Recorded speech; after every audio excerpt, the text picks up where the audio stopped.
there, my name's Tina Spalding and I am a trance channel. Hi subscribers. I am currently working on a new book, a collaboration between Ananda and Jesus, which is a really nice, exciting prospect. And Jesus has been channeling about love, and I just have been enjoying it so much and look forward to the book coming out. But I thought it would be nice if he could give us a little short lesson on love.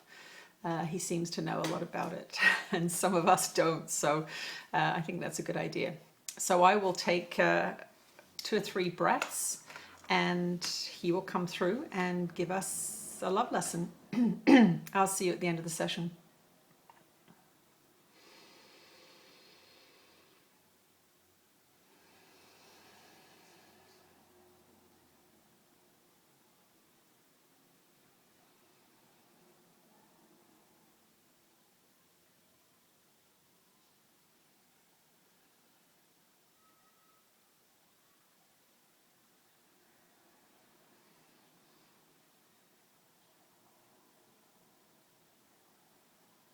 There is a great search going on your planet, and it is for love.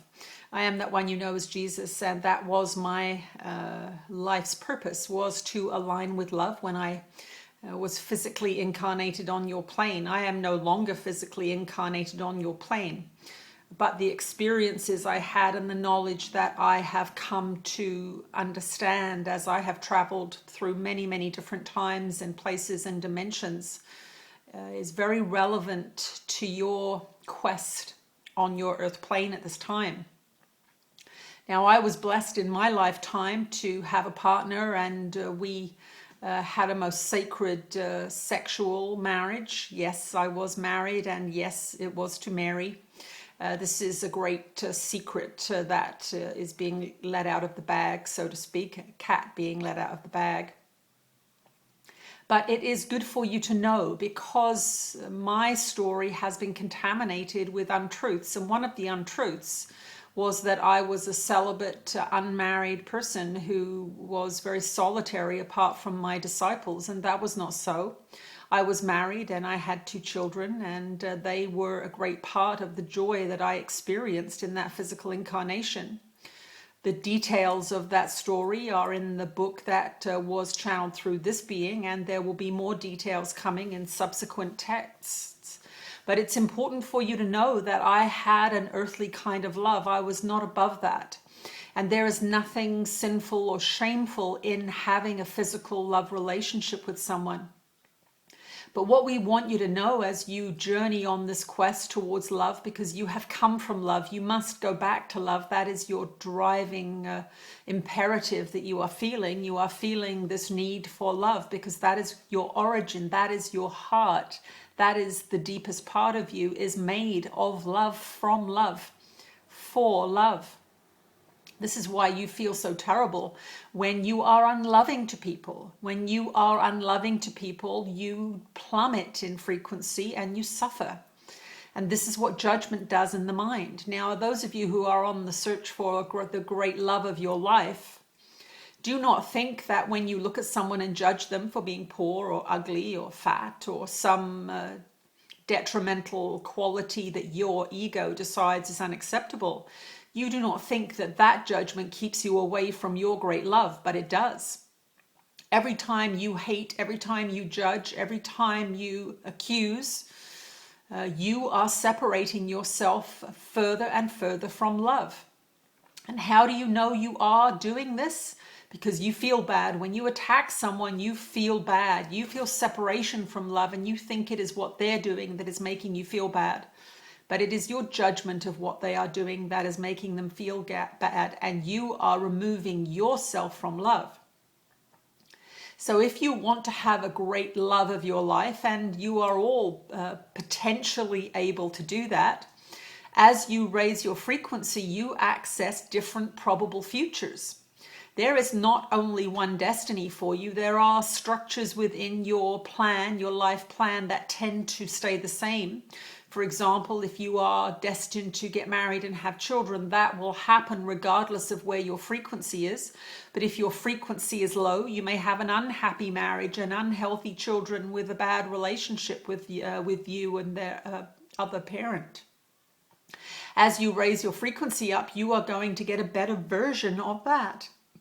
So we want you to know that there is great free will in this world. You are given the ability to create hell or heaven.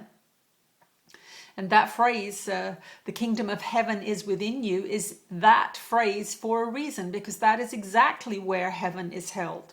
That is exactly where your great love affair is held. It is held within your own mind. Because if your mind is loving, if your mind is kind and peaceful and understands the laws of creation, so it is not running wild, then you are able to bring to you that great beloved experience that I was fortunate enough to have had. But why did I have it? I had it because I was non-judgmental. I was forgiving. I was seeking out higher and higher frequencies all the time. And so it was not just blind luck. It is not luck. It has nothing to do with luck. Different people hold different frequencies, and they attract to them different things of like frequency. So if you are unhappy with your love life, you must look at your thoughts. You must look at what you believe in. You must look at what you are hating or judging or separating yourself from. Love is inclusive, love is kind, love is patient, and it will not come into an environment that is other than that. Love sits quietly waiting on your doorstep for you to calm down and to bring peace and love into your home, your mind, and it will enter. It is always there. Love is always there because that is what you are made of, but it will not force itself. It will not push its way in like the ego will. It will wait quietly until you have found peace in your heart and mind. And that is what we are here to teach you. Love will come to you of its own volition once you have found peace of mind. Once you have learned how to find peace, the rest will take care of itself. Just as when you have an agitated mind, it is only in the calming of the agitation that happiness arises. Happiness is always there. You are just missing it because of the unloving and fearful ideas that are obsessing your thoughts. So you have everything you need to find the great love of your life. It is within your ability to manifest that frequency. And you are the one that is bringing love to the mix. When you feel kindness and lack of judgment and acceptance for what is, you will achieve a place of calm and happiness where love has no choice but to flow, because you are providing it with the correct conditions for its existence. Judgment and fear and hatred are not the correct conditions for love to live in. It cannot stay there. It will not stay there. It is of a different frequency. So all of these teachings that are coming through this being are about showing you where your lack of love is and teaching you how to remove those thoughts and ideas and judgments from your mind.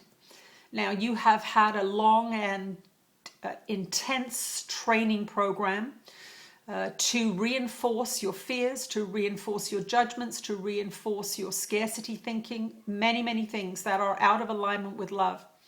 And so it takes some discipline, it takes some work for you to begin to feel better. But we want you to know that it is possible, and it is the only thing that is going to change not only your personal experience of this world, which is the only thing you have, but it is also going to change the collective experience of this world, because the politicians and the policies and the actions of your governments and world influencers, let us say, are allowed to flourish because it is a world of fear and judgment and hatred.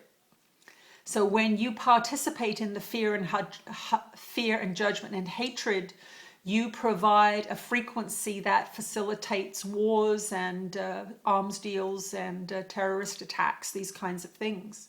When you change your frequency as a collective, it works together. So if every one of you that is watching this video, 3 or 4 or 500 of you, begin to work conscientiously to change your frequency, you literally are going to change the world. And we want to emphasize this over and over and over again, because the teachers that you have had, the institutions that have taught you, have told you that you are powerless, that you are one little physical being and you cannot do anything except with that one vote. But we are here to tell you otherwise. We are here to tell you that your love for yourself, your love for your life, your love for your fellow brothers and sisters and the creatures that share this planet with you, your love for the planet and the beautiful nature that thrives here, is going to change the world. But we need more and more and more of you to do it. So begin to focus on the love of everything. Love what you do, love the music you listen to, love the food you eat, love the walks you take, love the people that you converse with, love the animals that you pass on the street. Be as loving as you can be, and you are doing the most beneficent thing for this planet, and you are doing the most beneficent thing for peace on earth.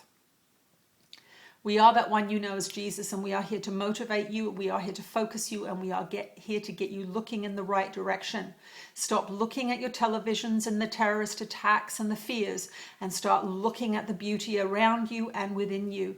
Bring out yourself, experience yourself and all its wondrousness, your intelligence, your creativity, your self-expression. That is what you are here to be, the unique you that nobody else can be.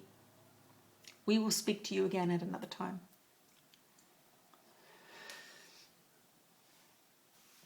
I'll see you again soon. Bye.